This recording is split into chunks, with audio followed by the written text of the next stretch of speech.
भगवंताची आणि भक्ताच्या मिलनाची कथा सांगतात. भगवंताचा एक भक्त होता आणि तो मित्र सुद्धा होता, जो आश्रमामध्ये शिकत असतानाच मिळाला होता.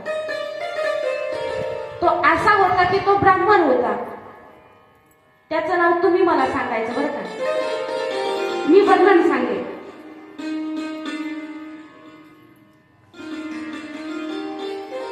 ब्राह्मण असा होता की 5 घरी भिक्षा मागायची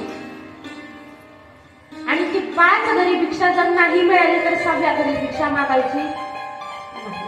अगदी गरीब ब्राह्मण होता. फाटके वस्त्र अंगावरती, धोतर सुद्धा 4 ठिगळं लावले असा ब्राह्मण. त्याच्या पत्नीचं नाव होतं सुषमा. नाव सांगाल मला त्या ब्राह्मणाचं? वा, सुदामा. हा सुदामा ब्राह्मण. पत्नी सांगते तुमचा मित्र एवढा मोठा आहे, द्वारकाधीश आहे, मग त्याला भेटायला जा तुम्ही, काहीतरी या घेऊन. तो रिक्त हाताने कसा जाऊ?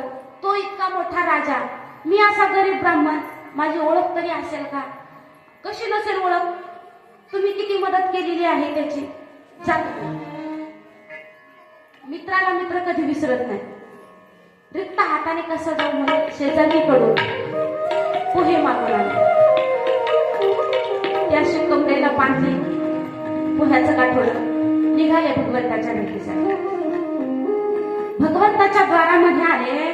द्वारामध्ये आल्याच्या नंतर दारिद्र्यानं ग्रासून गेलेला हा ब्राह्मण, पायात चप्पल नाही, काटे टोचले, दगड लागले, रक्ताने पूर्ण माखून पाय गेलेले.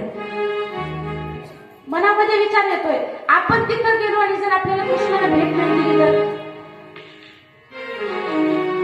पण चला आता निघलो होतं तिथपर्यंत जाऊन. चालत असताना द्वारकेमध्ये आत प्रवेश करण्याच्या अगोदर जे द्वार होतं, तिथे जे द्वारपाल उभे होते, द्वारपाला जवळ जाऊन उभे राहिले आणि श्री श्रीरामजी म्हणतात, देखो देखो ये गरीबी